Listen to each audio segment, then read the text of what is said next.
The White House, situated at 1600 Pennsylvania Avenue, ranks among the globe's most famous structures. Its neoclassical front, those legendary pillars, and the impeccably groomed lawns. More than 2 centuries of U.S. history have played out inside its rooms and across its property. Yet, prior to its white coating, before it welcomed presidents and before it embodied U.S. democracy, it existed merely as a building project. The structure gradually emerged from boggy soil beside the Toac River. Construction dragged on for several years. Workers hailed from diverse backgrounds, including both free individuals and those in bondage. Here's the account of the White House's creation, the political deals that fixed its spot, the design contest that picked its blueprint, the Irish designer who sketched the layout, the skilled workers, some compensated, others enslaved, who transformed drawings into brick and wood, the blaze that almost raised it, the rebuilding effort that shaped the version we know now. This edifice's past is intricate. It arose in an era when slavery remained lawful across large swaths of the country. Among its builders were enslaved people. This truth forms an essential piece of the narrative, not to overlook or exaggerate, but to grasp as a straightforward historical detail. Between 1792 and 1800, the White House formed, followed by substantial repairs after 1814.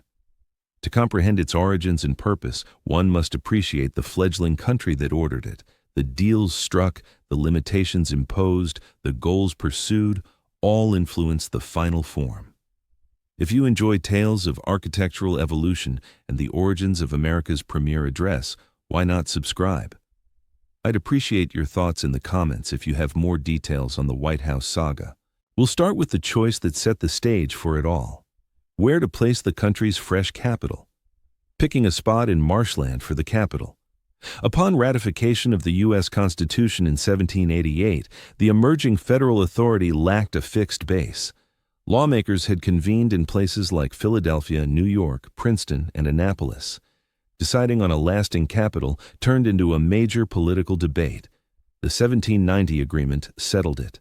Alexander Hamilton sought backing from Southerners for his fiscal strategy, which involved the national government taking on states' wartime debts from the Revolution. Thomas Jefferson and James Madison pushed for a Southern placement over Northern hubs such as Philadelphia or New York. The deal, as accounts suggest, was simple. Hamilton secured his economic agenda, while Jefferson and Madison gained a Southern capital. The spot lay along the Toac River on territory ceded by Maryland and Virginia. President George Washington received power to pinpoint the exact location in a specified zone. Washington picked a site encompassing the communities of Georgetown and Alexandria. By various standards, the area fell short. Large portions were marshy. The landscape was irregular. Summers tended to be sweltering and sticky. The Toac was prone to overflows. Still, its political benefits trumped such drawbacks. The Toac position situated the capital midway between North and South, a spatial bargain aimed at harmonizing sectional demands. It also lay close to Washington's estate at Mount Vernon. He was familiar with the region and evidently trusted it could thrive despite the tough ground. The Residence Act of 1790 permitted forming a federal zone no larger than 10 square miles. Washington defined the borders to incorporate Georgetown, a thriving port already. The district would be sliced from territory that Maryland and Virginia ceded to the federal government. Pierre Charles Elfont was brought on to plan the new city. Elfont, a French engineer who fought in the Continental Army during the war, crafted a bold vision for the capital: broad boulevards, expansive public areas, and deliberate visual alignments. Influenced by European urban layouts, especially Paris, it suited American contexts and Republican principles. Elfont's scheme featured a president's dwelling and a capitol edifice as the key focal points. The president's home would perch on higher terrain overlooking the Toac River. This placement provided functional perks and emblematic stature. The residence would command visibility without overwhelming, majestic yet Republican. Washington reportedly handpicked the precise ground for the president's house. It rose above nearby land, aiding runoff and offering panoramas. The spot positioned the home at a fitting remove from the Capitol, linked via Pennsylvania Avenue, the principal processional path Elfont had in mind. Yet the location posed hurdles. The soil demanded thorough groundwork. Flood control was essential. In certain areas, the land required smoothing. The site's position, though higher than nearby areas, lay in a zone prone to sweltering summers and severe winters. Erecting any major structure there demanded considerable labor and funding. Opting to establish the capital amid uncharted lands instead of a thriving urban center highlighted a blend of visionary ideals and pragmatic concessions. The emerging country sought a seat of government free from the sway of entrenched business or societal powers. A city crafted from scratch could symbolize democratic values through its design and construction. Yet, starting from zero also entailed forging basic facilities in a near-vacant expanse. Pathways, spans over water, and supply networks all required creation from the ground up. Laborers needed to be hired or relocated. Supplies had to be procured and hauled in. The obstacles proved formidable, especially with the fledgling national administration facing scarce funds. The deadline loomed urgently. Officials planned to relocate to the fresh capital by 1800, allowing just about a decade for planning and erecting key structures and utilities. For a prominent edifice like the Executive Mansion, this amounted to a remarkably rushed timetable. Washington grasped these hurdles, yet stayed devoted to the PTOAC site. He collaborated intimately with the overseers, tasked with guiding the federal territory's growth. The ground was settled upon. The blueprint gained endorsement. The following phase involved settling on the Executive Mansion's precise appearance, the contest to shape the Executive Mansion. In 1792, the overseers managing the federal territory's expansion declared a design contest for the Executive Mansion. The call for entries appeared in print, urging builders to offer plans. The victor stood to claim $500 or an equivalent medal, a handsome reward by contemporary standards. Guidelines for the contest outlined key stipulations. The structure had to serve both personal living quarters for the leader and ceremonial duties. It ought to convey the budding country's stature adequately, yet avoid any air of royal excess. Construction called for durable brick or stone to ensure longevity and safeguard against flames. The directives allowed broad leeway for creativity. What dimensions suited the edifice? Which building aesthetic befitted a democracy? In what way could it harmonize seclusion with openness? Such dilemmas rested with the entrants to resolve via their concepts. Numerous entries arrived, although accounts differ on the precise count. Few of these proposals endure or can be pinpointed today. What records show is a wide array of entries in terms of magnitude, aesthetic, and scope. Certain ones stayed humble, while others envisioned castle-scale edifices ill-suited to democratic ideals. Thomas Jefferson entered a plan without revealing his identity. Jefferson held a keen passion for design and firm views on symbolic structures. His concept pulled from ancient Roman inspirations, especially Palladio's Villa Rotonda. It included a prominent central cupola and subdued classic motifs. Jefferson's entry prioritized democratic restraint rather than ostentation. Ultimately, Jefferson's plan did not prevail. Records offer no full explanation, but it might have seemed overly plain or too closely modeled on old-world examples. Though Jefferson's tastes shaped future works profoundly, they failed to secure the prize for the Executive Mansion. Reports mention other entries proposing lavish builds with lavish details, rivaling continental royal residences. These got dismissed, likely for evoking kingship, costing too much, or clashing with the pressing schedule and modest means. The triumphant entry hailed from James Hoban, an architect of Irish origin based in Charleston, South Carolina. Hoban's concept evidently hit the mark the overseers desired. It offered solidity without excess, borrowing from classic roots while tailoring them to the new context. The layout supported both domestic needs and state affairs. Hoban's scheme laid out a boxy footprint with a core block flanked by extending arms. It adopted a Georgian vibe, a measured neoclassic mode common across Britain and the colonies. The frontage promised uniform window placements, balanced ratios, and minimal decoration. Overall, it projected respectability and endurance, free of regal flair.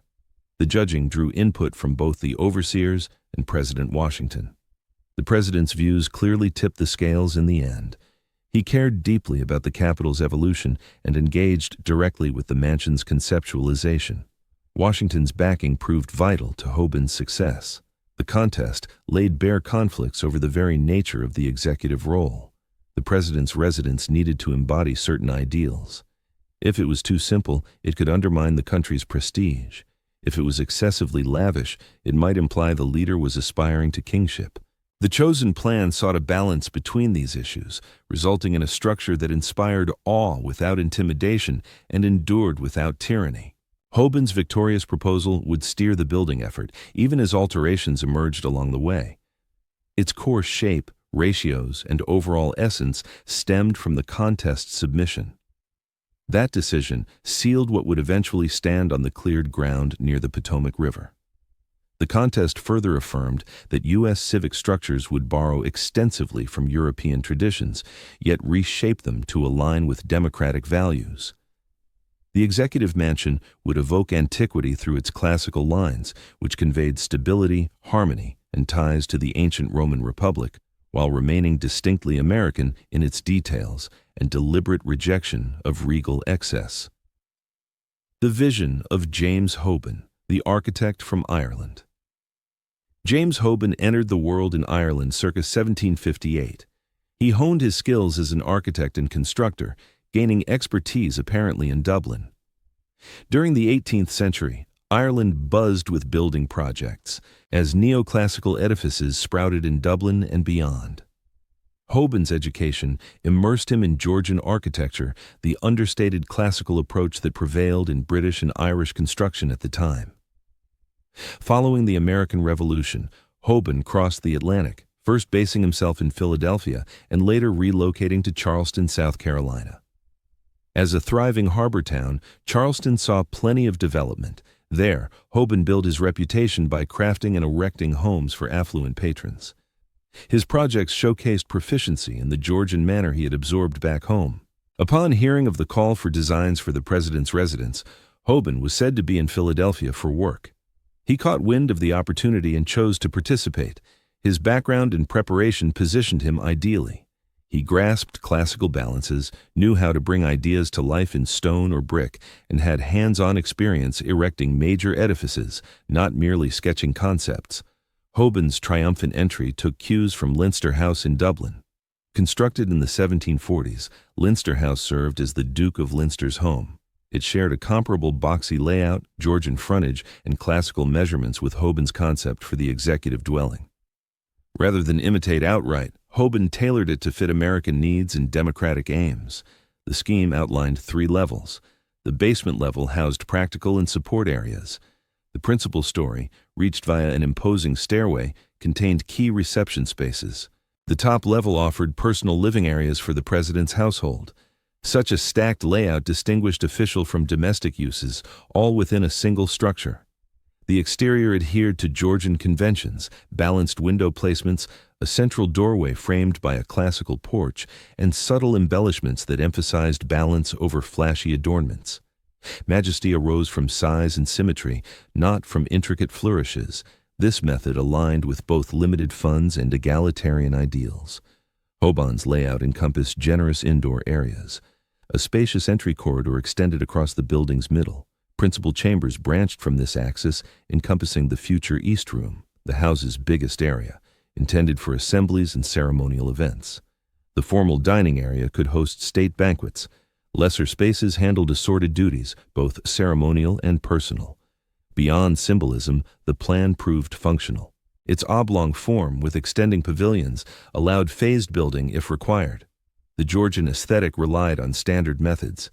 The outlined materials, stone for outer walls and wood for inner framing and levels, were locally sourced or readily shipped. After securing the win, Hoban took charge as overseer of the construction for the president's residence. He directed every phase, from site groundwork to ultimate detailing. This position afforded him considerable authority in executing his vision, although he encountered demands to adjust amid ongoing work and fiscal constraints. Hoban's ties to President Washington apparently influenced certain features. Washington desired a grander scale than Hoban's initial bid suggested. Accordingly, Hoban revised his blueprint, expanding the total footprint without abandoning foundational elements. These adjustments enhanced the structure's stature, but also escalated costs and extended timelines. The decisions Hoban reached in architecture would echo in American civic designs for decades.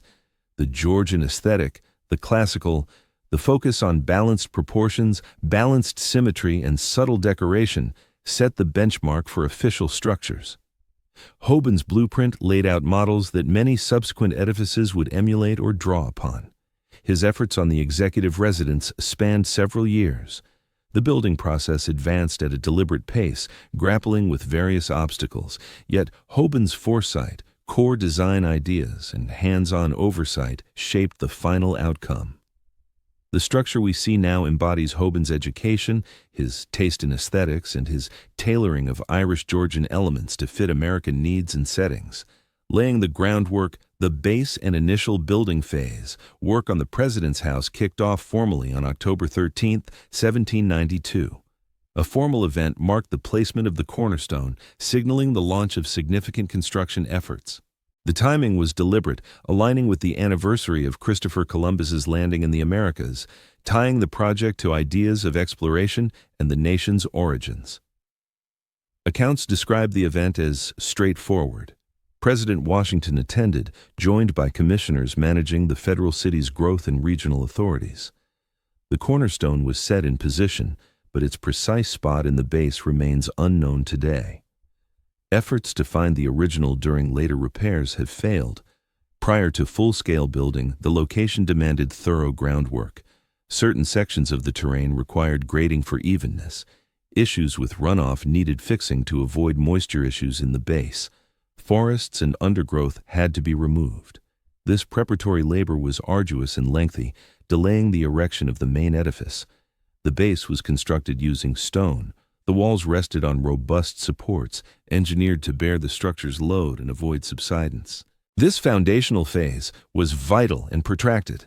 Subpar base construction risked undermining the whole edifice. Hoban oversaw it meticulously, confirming compliance with required quality. Material for the outer walls was sourced from quarries at Aquia Creek in Virginia, about 40 miles from the site.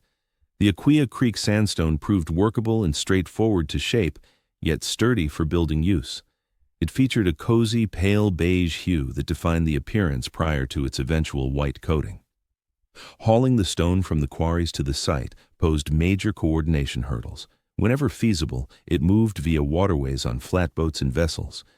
From the Potomac River, the loads were offloaded and carted overland to the location. Every block weighed a ton and was cumbersome.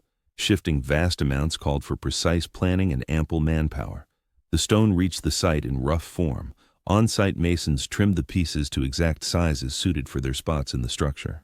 This demanded expertise and know-how. Fashioning the stone to fit accurately and creating the even finishes needed for the front elevation required seasoned artisans. The team building the project varied widely in expertise and background. Specialists like stonemasons, bricklayers, and woodworkers were indispensable. A good number of these experts were free individuals, frequently newcomers from Europe with formal skills. They earned pay and had the freedom to depart, although job options in the budding capital were limited. Still, expert free workers alone couldn't meet the project's demands. The effort also relied on general hands for basic jobs such as excavating, carting, preparing cement, and shifting supplies. Among these, some were paid free laborers receiving daily or weekly compensation. Others were enslaved people, either rented from proprietors or held by the builders themselves. Records from payrolls and period sources confirm the role of enslaved labor in erecting the president's residence. The national authorities compensated the owners for their workers' hours. These funds benefited the proprietors, not the enslaved people performing the tasks. Such practices were typical for the era and locale, even as they now clash with contemporary views on how the country's premier landmark came to be. The initial building advanced gradually. Completing the base stretched over months. The stone elevations climbed steadily, as pieces were cut, aligned, and secured with mortar. The labor was grueling and hazardous. Blocks were massive and hard to handle. Temporary platforms were rudimentary and prone to instability. Mishaps happened, although detailed accounts of incidents from that time are rare. Climate played a big role in delaying progress. Torrential downpours could stop open-air activities. Freezing temperatures in winter rendered certain operations tough or unfeasible. The site during cold months would have been slushy, chilly, and harsh. The summer swelter near the Potomac proved stifling. Those engaged in strenuous manual work encountered severe hardships. Regardless of the weather throughout the year, the building site faced tough circumstances. Advancements were noticeable, yet they advanced gradually. At the close of 1793, the groundwork had mostly been established, with the walls starting to emerge. In 1794, the outer walls were forming, although the project remained incomplete. Numerous additional years of building were necessary before the structure could serve as a residence, the labor force. Erecting the president's residence demanded a substantial number of workers across an extended period. To grasp who constructed this edifice, one must consider both the paid free artisans and the coerced enslaved people involved. Historical accounts retain details on these two categories, albeit with fuller records for the free employees compared to those in bondage. Expert tradespeople constituted the backbone of the building team. Stonemasons carved the Aquia Creek sandstone into exact pieces. Bricklayers positioned the stones, guaranteeing straight lines and firm mortar connections. Woodworkers outlined indoor areas, installed flooring, and assembled roofing frameworks. Wall finishers applied plaster to the interiors. Every trade demanded prolonged preparation and expertise. A significant portion of these proficient artisans were newcomers, especially from Britain and Ireland. They imported their European expertise to U.S. endeavors. Such laborers typically earned steady pay. Existing wage logs record disbursements to identified persons for defined durations of employment. These logs indicate that expert tradespeople commanded far higher compensation than manual helpers, underscoring their expertise and the essential role they played. Certain expert workers were held in slavery, yet had acquired their skills via apprenticeships or practical experience. Bonded woodworkers, bricklayers, and metalworkers contributed to the president's residence in tandem with free artisans. The key difference lay in their legal standing rather than their proficiency. An enslaved woodworker could possess abilities matching a free counterpart, yet the proceeds from his efforts went to his enslaver, not to him. Manual tasks were needed in vast amounts. Tasks such as excavating bases, transporting rocks, carting supplies, preparing mortar, and removing waste. These jobs called for physical power and stamina, but no particular skills. A large share of this manual effort was supplied by enslaved individuals, rented by the national government from their holders. The rental agreements were simple. Enslavers would agree with the government overseers to supply workers for set times. The government compensated the enslavers with daily or weekly fees. The enslavers supplied meals, housing, and attire for their bound workers. The bound people got no personal payment, although enslavers occasionally offered minor perks or motivators to boost output. Wage documents held at the National Archives detail these rental deals. These documents enumerate disbursements to enslavers by name, noting the quantity of bound workers supplied and the time spans involved. What these documents usually omit are the identities of the bound individuals performing the tasks. In official papers, the workers appeared mainly as entries in financial accounts.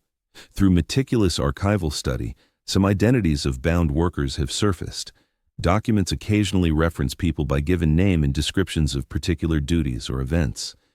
By comparing multiple sources, scholars have pinpointed certain enslaved contributors to the president's residence, even as many stay unnamed in the archives. The labor environment at the site proved arduous for every worker. The tasks were strenuous and frequently hazardous. Equipment was rudimentary. Protective measures were scant by today's benchmarks. Exposure to the elements persisted. Paid workers could in principle depart if the situation grew unbearable, but financial pressures often compelled them to continue. Bound workers lacked any such choice. The divide between paid and coerced labor fostered intricate interactions at the site. Paid artisans and bound helpers toiled together on diverse assignments. Certain paid workers oversaw bound helpers. Some bound artisans operated with notable autonomy. Their talents were esteemed sufficiently to warrant minimal oversight. Social rankings were intricate. influenced by both proficiency and juridical position. Employing bound labor on national building initiatives was commonplace for that era and locale. The national capital was formed from portions of Maryland and Virginia, both states where bondage prevailed. Bondage was lawful and common in the area. The government officials directing the building operated within the prevailing labor frameworks. Those frameworks encompassed slavery. Contemporary perspectives on this past are nuanced. The president's residence, today known as the White House, stands as a potent emblem of U.S. democracy and liberty. That enslaved individuals aided in its creation generates a troubling conflict. The edifice embodies principles that its erection undermined. This conflict constitutes an undeniable aspect of history, not to be overlooked. It is neither exaggerated nor downplayed, but acknowledged as an integral aspect of the intricate history behind the United States formation. The team responsible for erecting the president's residence consisted of voluntary newcomers pursuing prospects, expert artisans honing their crafts, and individuals in servitude forced into unpaid toil without autonomy. Every segment played a role in constructing the structure. The independent laborers earned payment and had the chance to establish their own futures. Those in chains gained no rewards and stayed ensnared. The efforts of both factions enabled the edifice's creation. Retap 2P2. Erecting barriers, rock, effort, and advancement. Music. From 1793 to 1797, the outer barriers of the president's dwelling ascended gradually. This endeavor demanded precise orchestration of mining, hauling, rock trimming, and bricklaying. Every phase entailed considerable exertion and posed distinct obstacles. At the Aquia Creek sites in Virginia, laborers pulled sandstone chunks from the earth, extracting demanded expertise in rock composition and suitable removal methods. Employees needed to spot inherent cracks in the material, position levers accurately, and divide pieces without breaking them apart.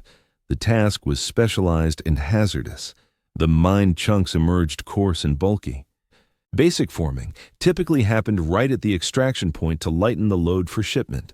Artisans trimmed away clear surplus, producing segments roughly sized correctly, though they still awaited ultimate refinement. This initial processing rendered the pieces marginally less heavy and simpler to maneuver en route. Shipping from the mining area to the assembly location involved several steps. The material journeyed via waterways whenever feasible, piled onto flatboats that navigated streams to the Toac River and onward to docks close to the project area. Aquatic conveyance proved far more effective than ground-based dragging for bulky loads. A single flatboat might transport several chunks, although stowing and offloading called for cautious manipulation to avoid harm. From the riverside docks, the rock then shifted across terrain to the worksite. This necessitated carts and groups of equines or oxen. The pathways were frequently rough, especially during rainy periods. Shifting massive rock segments along dirt tracks was sluggish and arduous. Each piece required placement on carts, fastening, conveyance, and removal at the building zone. On site, rock shapers refined the chunks to exact measurements. Such labor demanded proficiency and endurance. The front-facing segments had to feature polished exteriors and sharp borders to interlock snugly. Internal segments might be slightly rougher, yet they still needed to satisfy load-bearing standards. Rock shapers employed mallets, gouges, and various manual implements, methodically molding each segment to requirements. The completed rock segments were subsequently hoisted into alignment. For the base layers of the barriers, elevation was feasible using rudimentary gear and human strength. As the barriers climbed, elevated frameworks proved essential. Laborers assembled timber platforms enabling elevated operations and bases for elevating rock segments. The lifting apparatus was rudimentary compared to today's technology. Cables, winches, and timber derricks elevated the weighty segments. Several employees synchronized to hoist each piece, align it accurately, and ease it down correctly. The method was deliberate and demanded ongoing vigilance. A misdropped or misaligned segment might wreck surrounding efforts or harm personnel. Bricklayers positioned the aligned segments, applying cement to secure them. The cement, composed of lime, grit, and liquid, needed thorough blending and placement. If overly watery, it failed to adhere sufficiently. If excessively dense, it resisted spreading.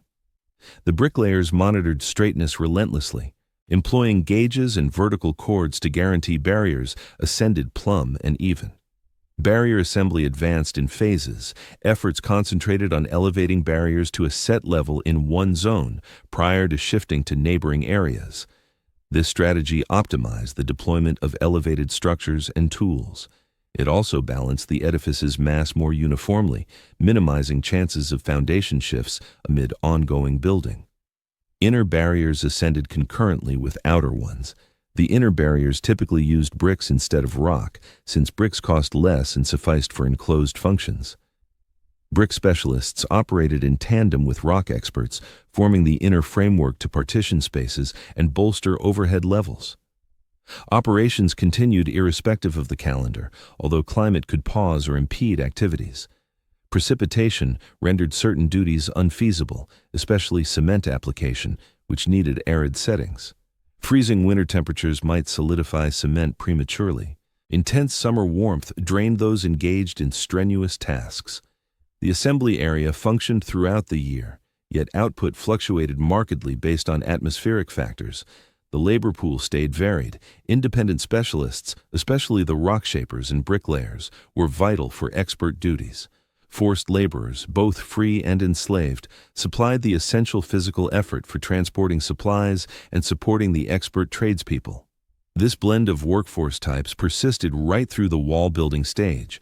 Advancement moved along consistently, yet at a deliberate pace. In 1795, certain portions of the walls attained their maximum elevation, though the overall project was nowhere near finished. Come 1796, the core framework began to emerge in a clear outline. Those touring the location could now discern the planned contours and dimensions of the edifice, yet substantial efforts were still needed to render it resistant to the elements, much less suitable for living.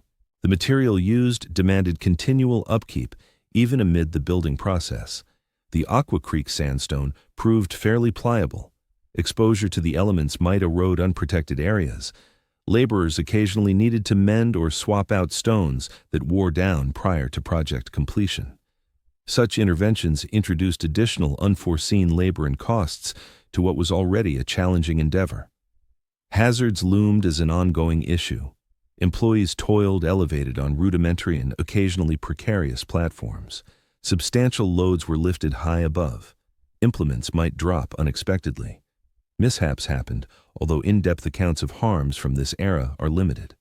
The perilous aspects of the job were viewed as standard for large-scale builds of the time.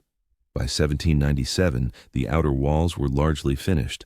The foundation layout and external silhouette were set. The edifice was starting to resemble the vision that architect Hoban had secured through the design contest. However, finalizing the perimeter walls marked just one segment of the total effort.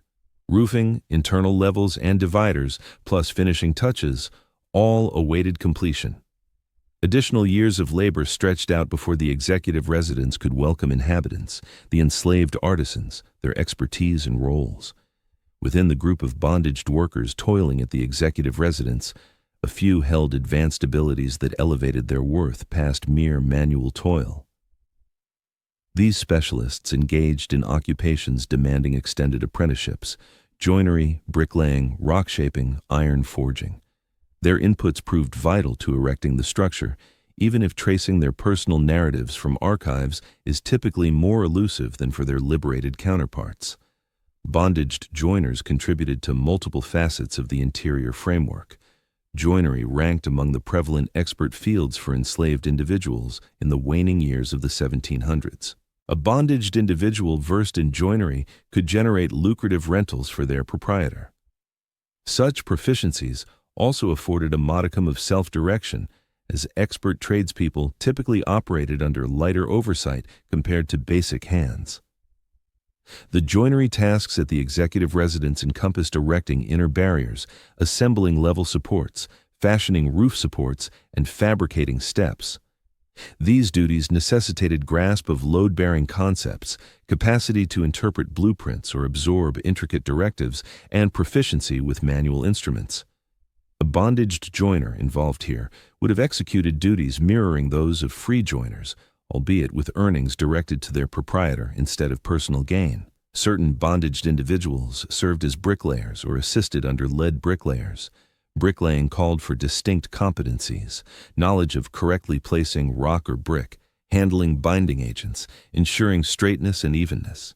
A bondaged bricklayer could collaborate with Freemasons on identical chores, albeit under contrasting lawful conditions. Archival materials retain a handful of identities for bondaged persons engaged at the executive residence, yet the paperwork remains disappointingly partial. Wage ledgers note disbursements to proprietors of slaves, but seldom specify the bondaged workers by full name. Aligning multiple sources via meticulous archival study has unearthed select identities, but numerous persist unidentified. One recorded instance pertains to disbursements to proprietors for Negro rentals. The ledgers detail sums disbursed and occasionally employment spans, but the bondaged persons are commonly noted solely by given name or merely by tally, 3 Negro joiners or 5 Negro hands. This recording approach mirrored the juridical fact that bondaged individuals counted as assets rather than persons enjoying complete lawful rights. The labor environment for bondaged specialists varied a bit from that of basic bondaged hands. While both cohorts stayed ensnared, a proficient bondage specialist could enjoy marginally improved circumstances since their unique talents rendered them more economically precious to proprietors. A harmed or ill expert signified a larger fiscal setback than a basic hand. This fostered some impetus for proprietors to furnish sufficient attention, although the drivers were fiscal over compassionate. Certain bondaged specialists operated with notable self-reliance. A versed joiner or bricklayer familiar with his craft might get directives and fulfill them under scant monitoring. This limited freedom could be withdrawn any time, but it signified a minor degree. Unskilled laborers often had little say in their daily tasks, but free craftsmen enjoyed far greater autonomy in managing their routines. Interactions on the job site between free artisans and their enslaved counterparts were intricate. They tackled comparable jobs and had to synchronize their activities closely. For instance, a Freemason laboring beside an enslaved Mason on the identical stretch of wall needed to exchange ideas and collaborate effectively. Yet, their differing legal positions imposed a profound disparity that influenced all aspects of their dealings.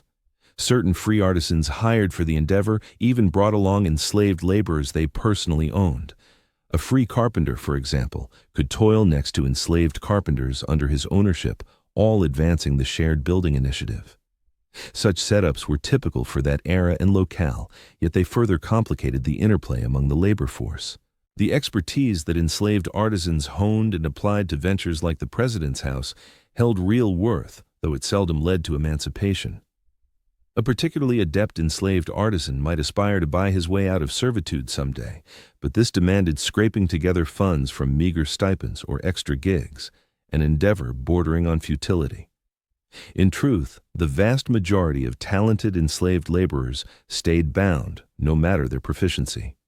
Instruction in specialized trades for enslaved individuals occasionally followed structured plans akin to apprenticeships, albeit with markedly altered conditions compared to those for free trainees.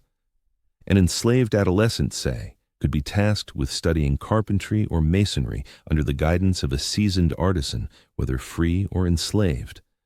This education boosted the youth's economic value to their enslaver, yet left their status as property intact. Enslaved artisans made a vital imprint on the President's House. Their proficiency, exertion, and command of their crafts shaped the structure's erection. The woodworking, stonework, and diverse building duties they executed proved indispensable to finishing the edifice. Absent their input, the undertaking would have dragged on and incurred steeper expenses, assuming completion was feasible amid the era's manpower shortages. In recent years, initiatives to record and honor these roles have gained momentum. Groups like the White House Historical Association, among others, have pursued studies to unearth identities and chronicle the involvement of enslaved laborers in erecting the President's House. Such investigations persist, yielding fresh insights as scholars pore over records and verify sources. Today, markers and interpretive displays at the White House credit enslaved workers for aiding in the site's creation. Though this cannot undo the past wrongs, it offers a degree of recognition that these people mattered, delivered crucial efforts, and merit inclusion in the edifice's legacy. The narrative of enslaved artisans at the President's House underscores the paradoxes woven into the early United States. The structure was intended to shelter the leader of a country rooted in ideals of freedom and parity. Nevertheless, those stripped of freedom and deemed inferior by the law constructed key parts of it. This irony extended beyond the President's House, permeating broad swaths of the nation's growth during that time. Regarding its architectural plan and configuration, James Hoban's blueprint for the President's House yielded a structure divided into clear public and private zones spread over 3 primary levels. The design balanced practical demands with emblematic intent. It needed to support the president's domestic routine while functioning as a hub for formal receptions and state affairs. The basement level, situated partly underground, housed operational and support areas. Cooking facilities, pantries, staff quarters, and utility zones filled this tier. This setup concealed utilitarian operations from view while ensuring easy reach. Staff could navigate the lower level and attend to upper areas discreetly, avoiding prominence in guest zones. The primary level, reached via outside steps and a sweeping internal stairway, featured the key reception areas. Tailored for hosting, ceremonies, and official dealings, this floor boasted taller ceilings than the others, lending grandeur to its stately chambers. At the eastern extremity loomed the East Room, claiming the largest footprint in the residence. Crafted for assemblies, crowds, and grand soirees, its expansive scale could host crowds of visitors. The area served multiple roles, from greeting callers and staging occasions to showcasing noteworthy objects. Next to the East Room, Hoban envisioned spaces that later earned the titles of Green Room, Blue Room, and Red Room. Despite the delayed naming, these compact parlors suited smaller assemblies or preparatory spots for bigger affairs. The chambers connected and the spaces connected seamlessly, enabling smooth movement during social gatherings. At the far end of the primary level sat the state dining room, crafted specifically for official banquets. Its generous proportions accommodated a substantial table capable of hosting numerous attendees at state functions. Positioning this area apart from the reception zones ensured both auditory isolation and practical division of uses. In the spaces linking these key areas, Hoban incorporated smaller chambers for diverse roles. Certain ones acted as administrative or working areas, while others provided secluded conference spots or lounging nooks. This arrangement offered adaptability, yet upheld a sharp divide between communal and more intimate sections. The upper level focused mainly on family living areas. It housed sleeping quarters, communal family parlors, and individual retreats. Functionally and emblematically, the divide between the bustling ground floor and the secluded second story proved vital. The president's household required seclusion away from the perpetual influx of visitors below. Configurations on this floor blended various room scales, expansive chambers for the president and first lady, compact ones for offspring or visitors, plus collective areas for private family interactions. Adaptations could occur as successive families with varying requirements settled in, though the core split between public and private levels endured unchanged. The attic-like third floor supplied extra sleeping areas and storage. These were finished more modestly than the levels beneath. Over the years, they adapted to multiple needs, such as staff accommodations, storage, or even temporary guest spaces. Lower ceilings and basic detailing distinguished them as auxiliary compared to the opulent interiors below. Hoban's internal layout echoed Georgian design tenets, prioritizing balance, timeless ratios, and subtle decoration. Openings for doors and windows adhered to orderly schemes. From ceiling elevations to room scales and interconnected layouts, everything embodied adapted classical ideals suited to the structure's roles. A central corridor pierced the building's heart, facilitating navigation and order. Serving as a hub, it featured entryways to principal rooms on both sides. Broad and lofty, the corridor stood out as a grand feature in itself, not just a corridor, but a defining space that established the ambiance for adjacent public areas. Architectural accents inside incorporated classic motifs, pillars, stucco finishes, ornate trim, and sculpted surrounds for hearths. Such details enrich the visuals while evoking stability and stature. Ornamentation levels adjusted according to a room's prominence, with the most visible ones boasting superior craftsmanship. The framework within relied on era-typical wooden skeletal elements. Joists for floors, support beams, and the roof assembly were all timber-sourced. Local woods were milled and joined in place. This wood-based build later posed a risk in the 1814 conflict when fire ravaged the structure, yet at the time of erection it represented the most feasible method. Partitions dividing principal rooms were robust, offering both stability and noise control. Those between lavish chambers often used masonry or heavy plaster on wooden strips, aiding in muting sounds during concurrent activities across rooms. Hearths were crucial for warmth and graced nearly every chamber. Flues ascended via shared stacks to serve multiple levels fires. Prominent rooms each boasted at least one, placed for utility and embellishment alike. The overmantels and framing treated as key design highlights. For illumination and airflow, windows were key. Georgian aesthetics called for uniform, rhythmic placements. Ground-level ones rose higher than elsewhere, underscoring the piano noble idea, where the main story gains elevated design focus. Their arrangement harmonized illumination needs with engineering demands and visual harmony. Completing the inner surfaces spanned years. Tasks like applying plaster, crafting wood elements, and painting demanded expert artisans and ample duration. The structure became occupiable before full adornment, with detailing persisting post-move-in. This delay between skeletal finish and polished state notably impacted early residents. John Adams entered an incomplete residence. In November 1800, President John Adams was the initial chief executive to take up residence in the White House. Far from finished, the edifice had seen 8 years of building, yet much detailing lingered. Adams and his spouse Abigail entered the essentials only. It was essentially a bustling worksite back then. John Adams reached Washington toward the end of October or the beginning of November 1800, just as the federal government was transferring its operations from Philadelphia to the fresh capital city. Lawmakers were set to convene in the partially built Capitol. The chief executive would take up residence in the president's still incomplete dwelling. The move was dictated by the Residence Act's timeline, not by any true preparedness of the structures. The outer shell of the president's home was mostly done. Stone walls erected, roof secured, and windows plus doors fitted in place. Viewed from afar, it appeared solid and commanding, embodying the majestic blueprint crafted by Hoban. Yet, this outer finish concealed the raw incompleteness within. Plenty of chambers had no wall plaster yet. The expansive East Room, the home's most splendid area, stood utterly raw. No coatings, no colors, merely exposed surfaces. Abigail Adams is renowned for stringing up clotheslines there to air out linens, the sole useful role that vast bare expanse could fulfill that inaugural winter.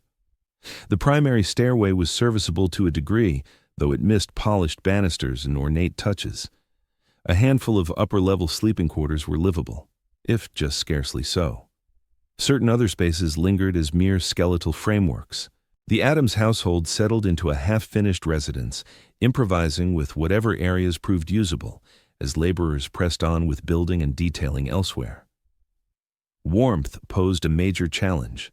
The place was immense. Numerous hearths remained non-operational due to incomplete flues or defects. The handful of operable ones labored futilely against the huge volumes of air. Winters in Washington brought biting chill and moisture.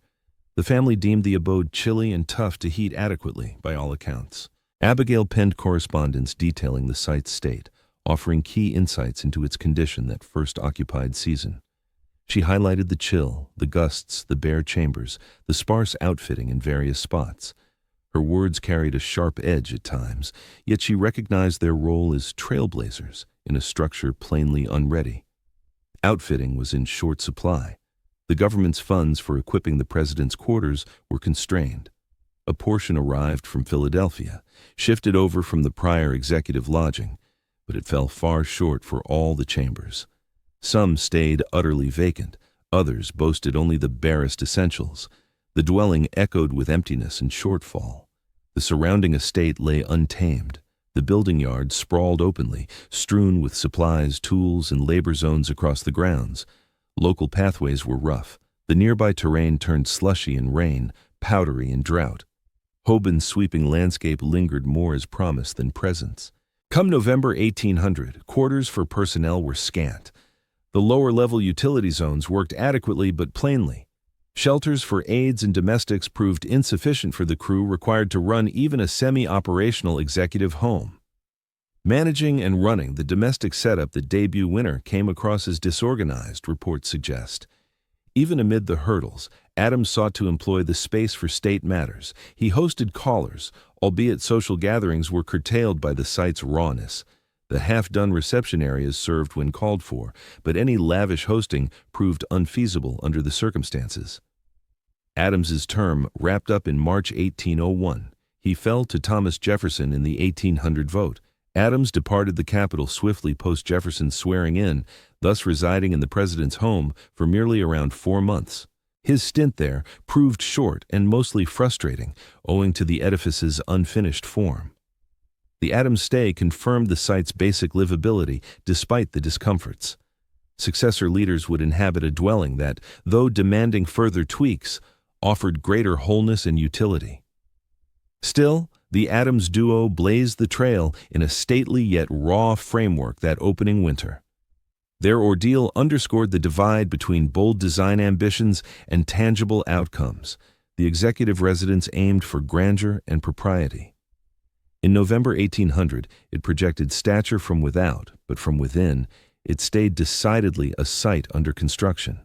The blueprint was there, yet the realization trailed behind. Laborers kept at the building and refinement tasks all through Adams's tenure and afterward. The executive's dwell complicated the efforts, but failed to halt them. Builders and home staff shared the premises, yielding the expected tangles and disputes regarding areas and entry. The Adams era set benchmarks for the bare essentials needed to deem the president's home occupiable. Fundamental sealing against elements, a few usable chambers, operational fireplaces were installed in key areas as basic requirements. By November 1800, these essential features were in place, permitting residents to move in despite ongoing tasks. Future inhabitants would enjoy further refinements and realize more of Hoban's initial concept. Fulfilling that concept involved Jefferson's alterations. Thomas Jefferson assumed the role of third president and second occupant of the president's residence upon entering office in March 1801. With firm views on design, Jefferson had entered his own proposal in the initial contest. Although it wasn't chosen, his passion for architecture guided his handling of the structure throughout his term. Upon arrival, Jefferson discovered the residence far from finished. The sparse interior detailing from Adams's time progressed at a leisurely pace. Jefferson showed keen involvement in finalizing the construction and adjusting certain features to match his tastes and requirements. These changes would imprint enduring effects on the edifice. A key addition from Jefferson was the creation of the eastern and western terraces. Hoban's initial plan had outlined minor extensions or links, yet Jefferson amplified and structured them properly. These terraces stretched outward from the central building to the east and west, forming sheltered pathways and extra utility zones. The eastern and western terraces fulfilled various roles. They offered protected routes linking the primary residence to auxiliary structures. They supplied added room for storage and operational needs. Moreover, they enhanced the edifice's aesthetic balance, broadening its width and integrating it better with the nearby environment. The terrace layout echoed Jefferson's affinity for ancient styles. The colonnaded shelters evoked Roman and Italian influences. Having journeyed widely across Europe and examined antique sites, Jefferson incorporated that expertise and stylistic leanings into his enhancements for the president's residence. Jefferson also focused on outfitting internal areas that lingered incomplete. The East Room gained its plastering and coloring under his watch, albeit with minimal decor. Additional chambers were outfitted and equipped over time. During Jefferson's 8-year stay, the residence grew more polished and practical. The surrounding grounds got care too. Jefferson valued landscaping and sought fitting environs for the president's home. He labored on enhancing the nearby plot, although extensive garden work would arrive far later. Saplings were set, walkways plotted. The vicinity shifted from a raw build site to a thoughtfully arranged setting. Jefferson adapted certain indoor areas to fit his work habits. Fascinated by natural sciences, he housed samples, charts, and tools for experiments. Spaces within the president's house were repurposed to store these items and support Jefferson's scholarly endeavors. The residence's usability advanced under Jefferson's leadership, thanks to both finishing intended parts and tweaks that solved everyday challenges. The warmth problems that troubled Adams's era eased somewhat via finalized flues and better hearth builds. The home steadily turned cozier and more habitable. Jefferson's egalitarian principles shaped his use of the residence. He felt uneasy with rigid protocols and favored open dealings with the public. The dwelling's imposing size and ceremonial rooms clashed somewhat with Jefferson's beliefs. He managed this by employing the areas in a more relaxed manner than many successors. As Jefferson governed, the capital expanded bit by bit. The president's residence ceased being a lone outpost in wild land. Structures rose close by. Pennsylvania Avenue emerged as a defined thoroughfare.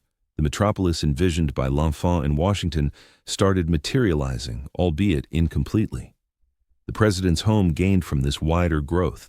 Enhanced routes boosted arrival. Local building efforts supplied extra labor for continued fixes at the residence. The home now sat within a true cityscape, not solitude. Jefferson departed office in 1809. At that point, the president's residence stood far more realized than at Adams's entry. Internal areas were completed. Terraces brought utility and design appeal. The grounds appeared intentional, not haphazard. Hoban's envisioned structure neared full form. Yet Jefferson's period also illustrated that the residence of the nation's leader, would keep transforming over time. Successive presidents introduced alterations shaped by shifting requirements, preferences, and situations. Hoban's blueprint laid the foundation. Yet the structure would always remain in flux, never fixed or immutable. It would steadily adjust to suit the demands of its residents and the country they governed. The fiery devastation. Indeed, the War of 1812. British troops torched the president's residence. On August 24, 1814, invading British soldiers advanced into Washington and ignited several federal structures, among them the president's house. This arson took place amid the War of 1812, a clash between the United States and Britain that had raged since June 1812. The assault on Washington served as reprisal for U.S. forces' incineration of public edifices in York, Upper Canada's provincial seat the year before. President James Madison and his team had gotten alerts about the nearing British troops. U.S. defenders tried to protect the capital, but suffered a rout at the Battle of Bladensburg that same day. The defeat rendered Washington largely vulnerable. Madison, along with his advisors, escaped the area. First, Lady Dolly Madison lingered at the president's home a bit longer, striving to safeguard key records and artifacts prior to her departure. Dolly Madison's efforts in those tense moments have earned mythic status. Accounts claim she directed the extraction of vital documents, such as replicas of the Declaration of Independence and additional crucial records.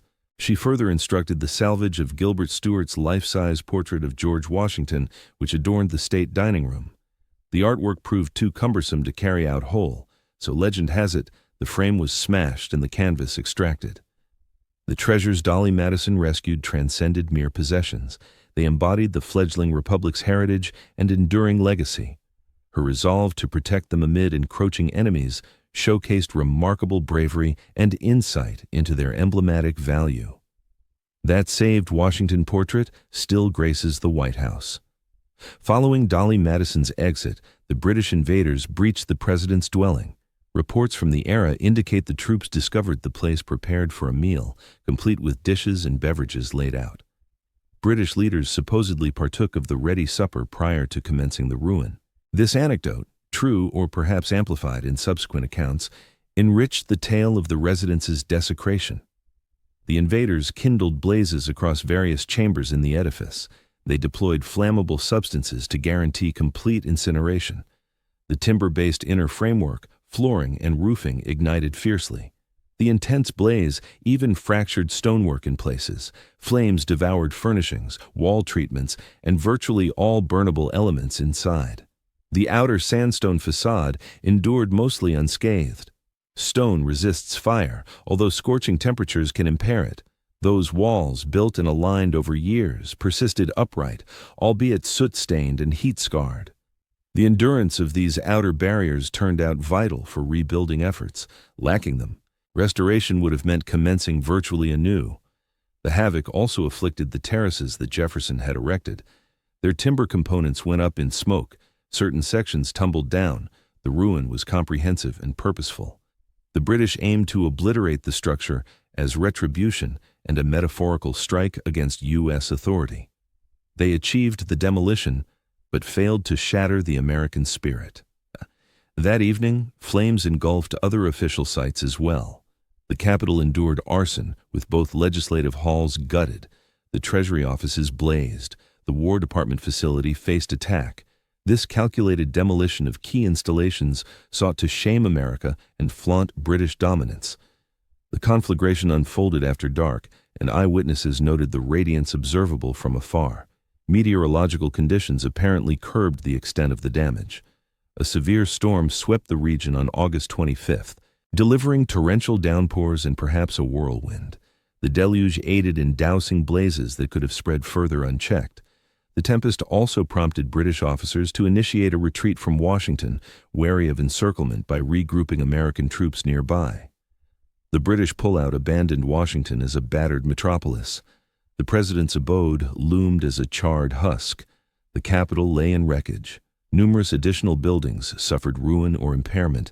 The emerging country's hub had endured invasion and grievous harm. The emotional and representational toll outweighed the material losses. Upon their return to Washington, Madison and fellow leaders assessed the full scope of the calamity. The president's residence proved unlivable. The Madisons relocated to interim lodgings, initially the Octagon House and subsequently elsewhere. Immediately after the event, a key debate emerged. Should Washington be reconstructed as the nation's capital or left behind? Proposals surfaced to relocate the seat of government to a different metropolis, such as Philadelphia or some other long-standing city. Choosing to restore Washington carried profound weight. It symbolized a firm resolve to keep the capital rooted in its designated spot, undeterred by the British invasion. Reviving the executive mansion served as both an essential measure and a potent gesture. Revitalizing the edifice would signal that America refused to yield or cower before the enemy's strike. The initial designer, James Hoban, got summoned once more to supervise the revival efforts. Hoban had lingered in the capital following the structure's debut and had contributed to various developments in the expanding city. His familiarity with the initial blueprint positioned him ideally to guide the restoration. He would basically replicate his prior creation, utilizing the enduring outer walls as the base. The scorched executive mansion lingered as wreckage throughout the rest of 1814 and well into 1815. Certain areas of the framework proved precarious. Evaluations were essential to figure out which elements might be preserved and which demanded total replacement. The gap between the arson and the start of repairs enabled thorough preparation, yet it also prolonged the time the scarred structure served as a stark emblem of the British assault. The torching of the executive mansion in 1814 struck deeply at the fledgling republic. The raid on the heart of power, the ruin of official structures, the desecration of the leader's home, all embodied tangible damage alongside a metaphorical setback. Yet, opting to reconstruct and to do so on the identical site with the core layout intact, embodied endurance and steadfastness. The executive mansion would emerge anew from its ruins. From those ruins, Hoban stepped in to lead the revival. The overhaul of the executive mansion kicked off in full force during 1815. James Hoban came back to helm the project, leveraging the remaining outer walls while essentially remaking all other components. The endeavor spanned roughly 3 years, rendering the residence livable once more toward the end of 1817. The initial phase involved inspecting the harm and deciding what parts could be retained. The outer sandstone barriers had endured, though marred by soot and fissures from the intense heat and spots. Portions of the masonry called for substitution. Other segments could undergo fixes and reintegration. The base layer held firm. The fundamental skeleton persisted, but the rest necessitated full renewal. The inside had suffered utter devastation. Every bit of timber framework, levels, steps, all flammable materials had vanished. The renewal would fundamentally rebuild the inside upward from the groundwork. This opened doors for certain enhancements and adjustments drawn from lessons with the first version, though the overall scheme adhered to Hoban's initial schematics. Resources for the revival flowed from legislative funding. Expenses mounted considerably, albeit potentially lower than starting from scratch, given the outer wall's survival. Lawmakers disbursed funds incrementally, with early allotments handling urgent securing and strategizing, trailed by bigger amounts for the core work. The labor pool for the revival blended veteran builders from the original effort with fresh hands and artisans. Many of the hurdles from the debut build resurfaced. Procuring supplies, hauling them to the location, coordinating expert and basic workers. The tasks demanded the identical crafts and expertise as the initial build. Masonry for fixes sourced once more from Aquia Creek quarries. Substitute pieces had to align with the current stone in look and quality. Achieving harmony in hue and surface finish demanded precise picks at the source. The masons crafting those substitutes had to echo the style of the pioneering cuts, ensuring fixes merged seamlessly with the leftover original material. Internal supports employed lumber, mirroring the debut approach. The wood supports, rafters, and upper framework got redone per the original pattern, incorporating select upgrades from evolving or clarified building methods. Assembly advanced level by level, each tier acting as a base for the next. Interior coating of the walls followed once supports finished. The coating tasks revived the original chamber surfaces, encompassing ornate features in the key spaces. Expert coaters tackled the intricate overhead patterns and the trims that lent elegance to the stately areas. Such efforts proved labor-intensive and hinged on stable, arid settings for adequate setting. Certain tweaks entered the mix amid the revival. Hoban introduced refinements to utility setups and spatial layouts, informed by hands-on time with the prior structure. These alterations stayed mostly subtle, polishing without overhauling the fundamental blueprint. The objective was to return the structure to its original purpose, addressing the issues uncovered in its initial operation. Prior to starting the rebuild, crews had removed the scorched beams and rubble from the inner areas. This removal process exposed the full scope of the destruction and enabled an evaluation of the base and the lower sections of the walls. The cleanup effort proved extensive, involving the haul away of enormous amounts of carbonized lumber, soot, and refuse. As the restoration advanced, the edifice slowly reclaimed its shape. The rooftop was added, rendering it impervious to the elements. Panes were fitted back into their prior spots. Dividing partitions segmented the interior into chambers. The overall silhouette and essential features of the building stayed unchanged from its pre-fire state, yet all components were fresh builds, mirroring those lost to the blaze. The project extended across 1815, 1816, and well into 1817. Advancement was consistent, though it demanded patience. Haste could lead to shoddy craftsmanship or structural weaknesses. Hoban oversaw the efforts meticulously, guaranteeing that the revival adhered to high criteria and promised longevity. Toward the end of 1817, the executive residence reached a stage of readiness suitable for inhabitants. President James Monroe and his household relocated to the renovated edifice. It served its needs adequately, even as certain refinements carried on through 1818 and later.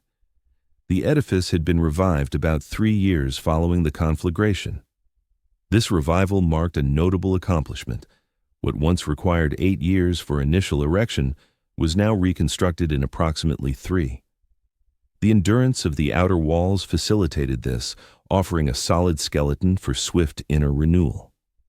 Absent those resilient walls, both duration and expense would have escalated dramatically. The renewed executive residence essentially mirrored the one Hoban had first conceived. Its shape, dimensions, and layout of areas all adhered to the initial blueprint, though it stood renewed throughout.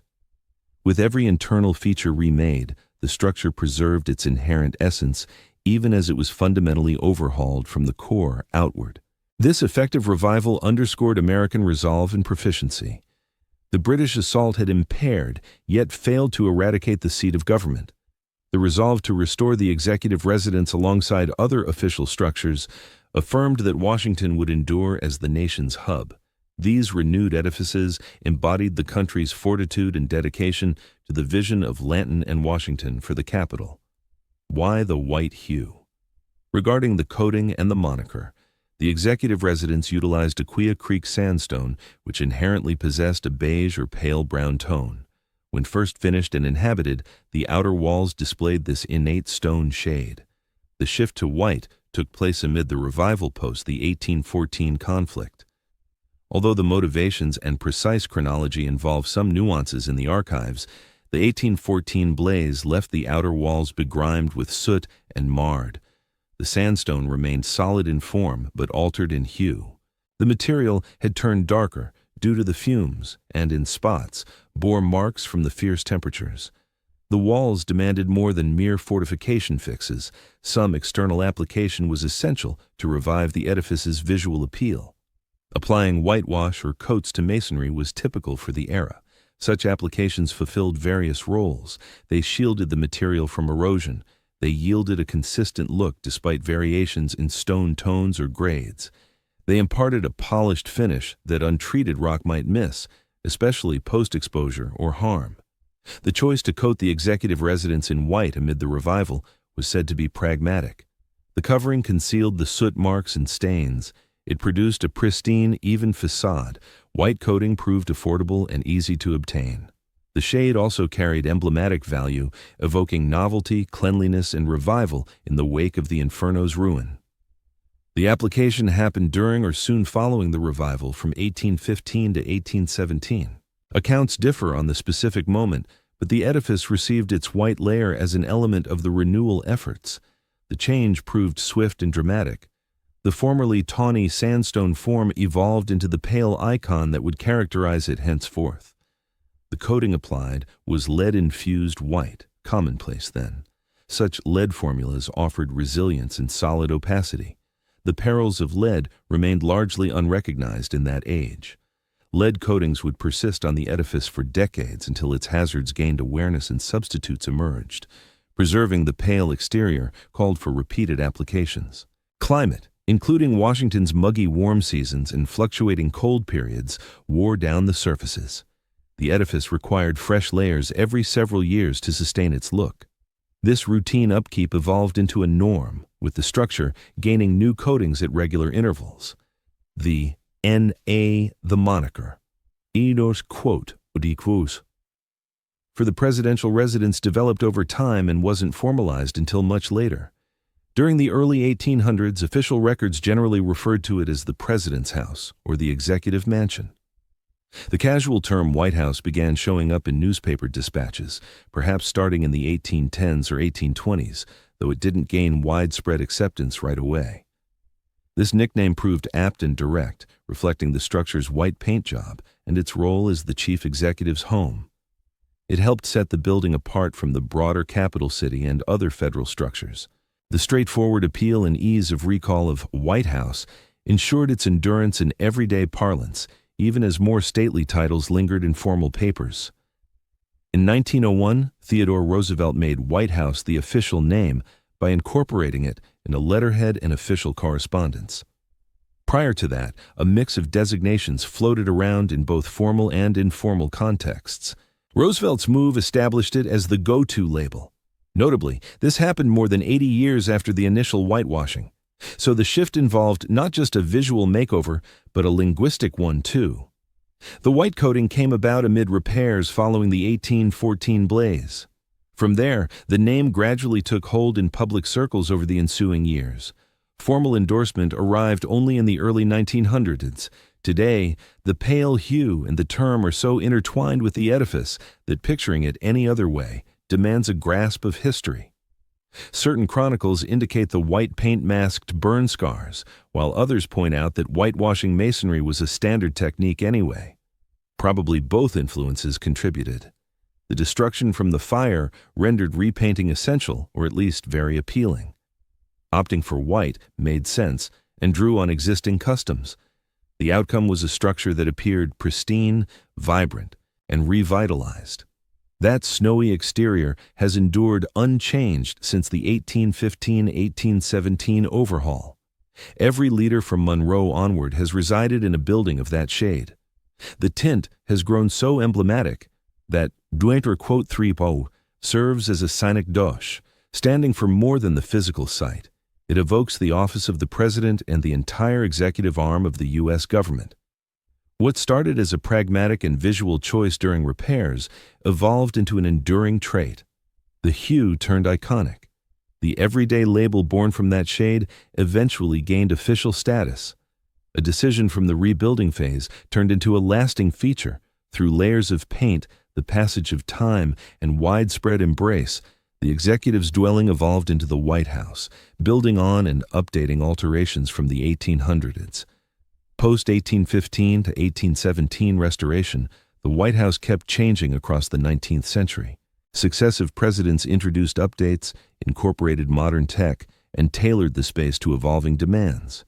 The framework James Hoban had conceived and restored stayed identifiable, yet continual tweaks slowly altered its operations and look.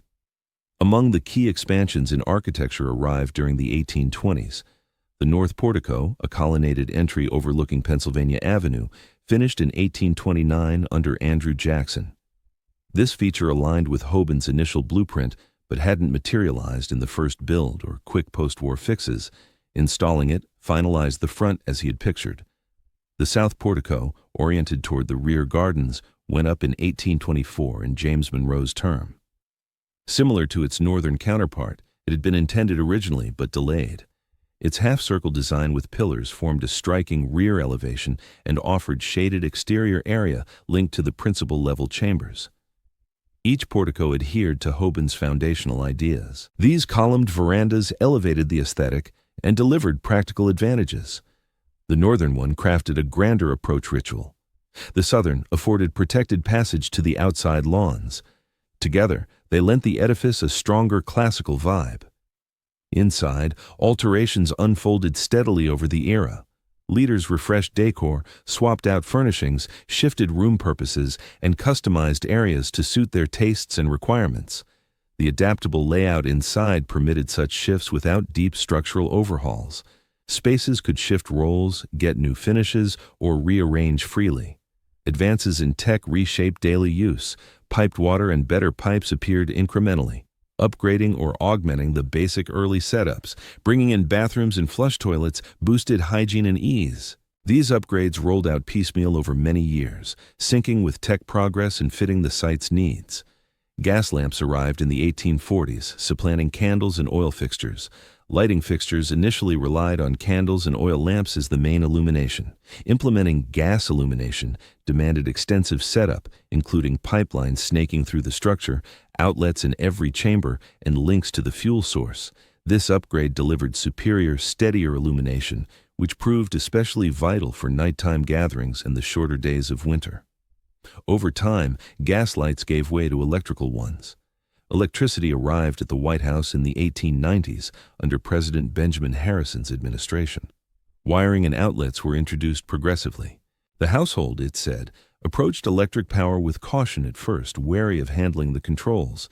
Shifting entirely from gas to electricity unfolded gradually across the entire edifice. Throughout the 1800s, heating arrangements advanced steadily. The initial reliance on fireplaces was augmented and, in part, supplanted by centralized heating mechanisms. Such enhancements rendered the residence far more livable in cold weather, mitigating a key grievance voiced by its first residents. These heating setups involved mechanical apparatus, housed mainly in the lower levels, along with conduits extending throughout the premises. The surrounding terrain of the White House underwent significant transformation during the 19th century. Formal gardens emerged through careful planning and cultivation. The adjacent landscape evolved from mere peripheral area into intentional scenic arrangements. Numerous first ladies showed keen enthusiasm for the exterior, directing the addition of flora and terrain enhancements that mirrored their personal preferences. Evolving security demands prompted alterations as the era advanced. In its early days, the White House allowed fairly open access, with public zones welcoming visitors under loose oversight. Yet, as threats intensified, especially following assassinations of presidents, entry grew more regulated. Barriers, enclosures, and sentry posts were installed or updated to manage access to the property, all while upholding a suitable level of public engagement befitting a symbol of democracy. The swelling scale of the national government and the expanding duties of the executive branch fueled demands for additional workspace. Though not conceived mainly as a workplace, the White House had to accommodate presidential duties and staff requirements. Internal spaces were repurposed for professional functions. This ongoing conflict between its domestic essence and its role as an administrative hub intensified over the decades. Come the closing years of the 1800s, the White House bore clear signs of nonstop habitation and the layered effects of successive alterations. Upkeep and modernization had become urgent. The framework, reconstructed post-1814 fire, had endured more than 80 years of service. Deterioration was evident, infrastructure was wearing out. A thorough overhaul loomed in the next era to tackle both architectural and operational challenges. Collectively, the 19th century changes illustrated a persistent tailoring of James Hoban's original blueprint to shifting demands and contexts. The core form persisted, yet the structure adapted ceaselessly. Every extension or enhancement addressed immediate priorities while incorporating prior features. By 1900, the White House still echoed Hoban's vision, but had transformed markedly through prolonged occupancy and adjustments, honoring the builders and their legacy. For much of U.S. history, the role of enslaved laborers in constructing the White House garnered scant official notice. Accounts emphasized the presidents who dwelled there, the designers who shaped it, and its emblematic status in the republic's governance. The toilers, especially those in bondage, stayed mostly anonymous and overlooked. This shifted in the latter part of the 20th century as scholars delved deeper into slavery's influence on erecting the capital and the country's foundational networks. Studies of building logs, wage books, and assorted archives uncovered how extensively forced labor fueled public works, among them the executive mansion. Uncovering the enslaved workers' input has demanded meticulous effort. Often, records omitted personal identities, citing them merely as quantities or assets belonging to identified masters. By correlating multiple sources, scrutinizing disbursements to owners, and piecing together labor allocations, researchers have salvaged certain identities and chronicled particular involvements. The White House Historical Association has led much of this inquiry. The group has funded academic analyses of construction archives and backed initiatives to pinpoint enslaved individuals by name when feasible. The aim extends past broad recognition of slavery's part to cataloging precise personal roles wherever evidence permits. A few identities have surfaced. Scholarly efforts have pinpointed specific enslaved people who toiled on the White House by names, were often assigned based on location, trade, or occasionally the particular tasks they handled. These identified individuals form just a small portion of the countless enslaved laborers who toiled on the project. Yet, each unearthed name honors a person whose personal narrative can finally emerge and whose efforts can receive due recognition. In the past few decades, the White House has woven this narrative into its outreach initiatives and official messaging. Guided tours now cover the structure's erection and openly note the involvement of enslaved individuals in the labor force. Resources on the White House's online platform tackle the subject head-on. The aim remains a balanced depiction rooted in facts, avoiding exaggeration or downplaying of slavery's influence. Tangible tributes have also appeared. In 2017, the Association for the Study of African American Life and History installed a commemorative plaque to highlight the enslaved laborers' role in erecting the White House. Positioned near the actual work site, this marker offers visible tribute right where the exertions took place. Such installations fulfill informative roles and deliver concrete validation of past events. The National Park Service, responsible for overseeing the White House grounds, integrates this account into its explanatory efforts. Staff and tour leaders, when recounting the building's past, regularly highlight the varied group of workers encompassing those enslaved who constructed it. This shift illustrates a growing approach to how U.S. heritage locations handle intricate and at times distressing narratives. Scholarly inquiries keep broadening insights into the early development of Washington and the exploitative work arrangements that shaped the capital. Researchers sift through records, discover fresh records, and verify details to piece together fuller accounts of the people involved in key endeavors and the circumstances they endured. Such persistent investigations keep disclosing additional details. The push to credit the enslaved laborers' input reflects a larger national confrontation with slavery's central place in U.S. heritage. As the country's premier emblematic home, the White House poses unique hurdles and possibilities. Recognizing the part enslaved individuals played in its creation demands facing stark inconsistencies central to America's origins. Designed to shelter leaders of a republic grounded in freedom and fairness, it was nonetheless raised with the aid of people stripped of their own freedoms and regarded as mere assets. This irony extends beyond the White House, marking extensive aspects of initial American progress. Government structures, transport networks, and establishments arose in part from coerced labor, even while the country espoused broad ideals of liberation. Contemporary recognition cannot undo past wrongs, but it can safeguard against erasure or diminishment of the record. The enslaved builders who aided in the White House's rise were authentic people, equipped with talents, personal histories, and kin. Their inputs proved vital. Wherever possible, their accounts merit sharing. Consequently, the heritage of the White House's assembly carries layers of meaning. The edifice embodies U.S. democratic processes and executive customs. It likewise embodies the concessions to bondage woven into the Republic's inception. Each facet holds historical validity. Grasping the site's entire chronicle necessitates embracing them all. Those visiting the White House nowadays approach a landmark with more than 2 centuries behind it. The Forum has served as residence for every chief executive from John Adams onward. It has hosted pivotal choices, landmark occasions, and the routine functions of U.S. administration without end. However, it endures as a concrete emblem that the country's core values and actual beginnings frequently clashed.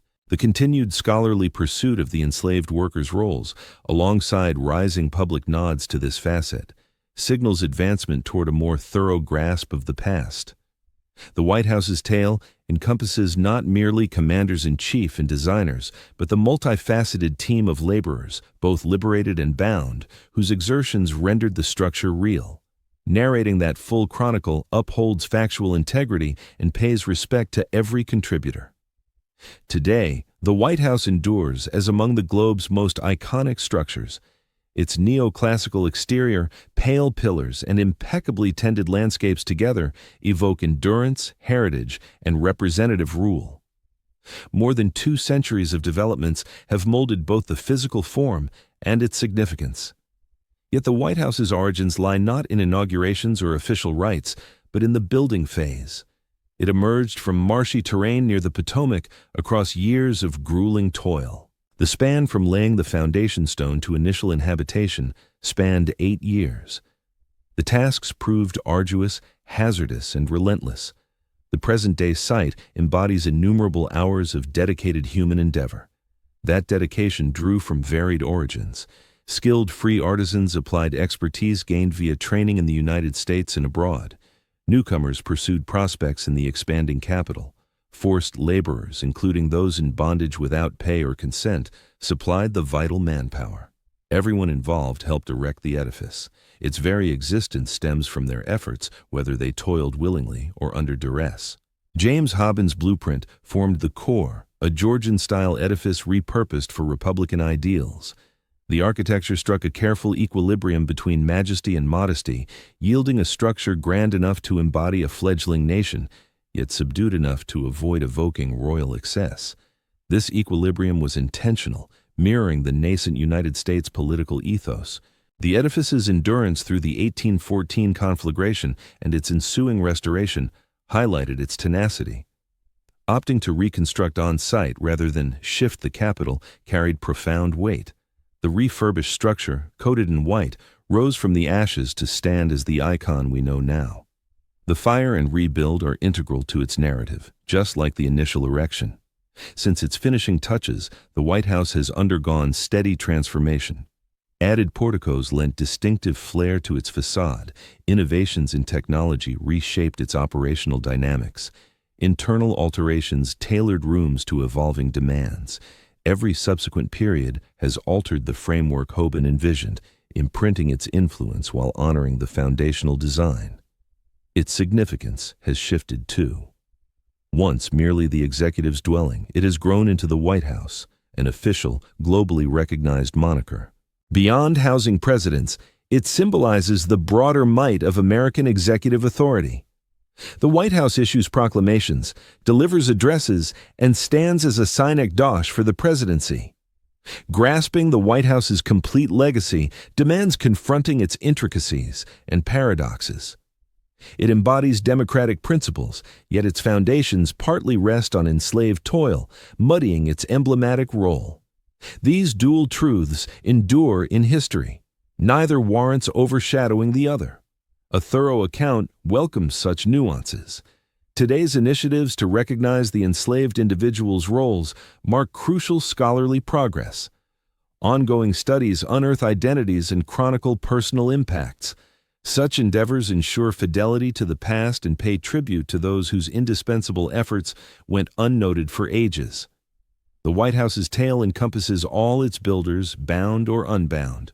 To today's guests, it acts as a repository of artifacts, an emblem, and an active domicile. At once, guided visits grant glimpses into chambers steeped in pivotal moments. It runs non-stop as the chief executive's abode and office. These roles intersect with the structured juggling duties that occasionally pull in opposing directions. The White House will keep transforming ahead. Coming leaders will introduce updates. Progress in tech will demand fresh infrastructure and features. It will adjust accordingly, all while linking back to its roots. This blend of persistence and adaptation has defined it from the outset and seems poised to persist endlessly. Perhaps its greatest bequest lies in proving that vital civic landmarks can thrive for generations, staying practical and pertinent. The edifice, raised from 1792 to 1800, fulfills its core function more than 2 centuries on. Such durability is extraordinary, testifying to Hoban's masterful plan and the expertise of its creators. It forges a concrete bond between now and then. The masonry walls enduring presently incorporate stones, hewn and fitted in the 1790s. The very quarters where today's leaders deliberate and reside are those Hoban once sketched. The White House offers a material thread weaving through U.S. annals, a bastion that has observed and sheltered over 2 centuries of executive stewardship. If this dive into the White House's building and backstory proved insightful, why not subscribe for additional features on U.S. architecture and heritage? Thanks for tuning in.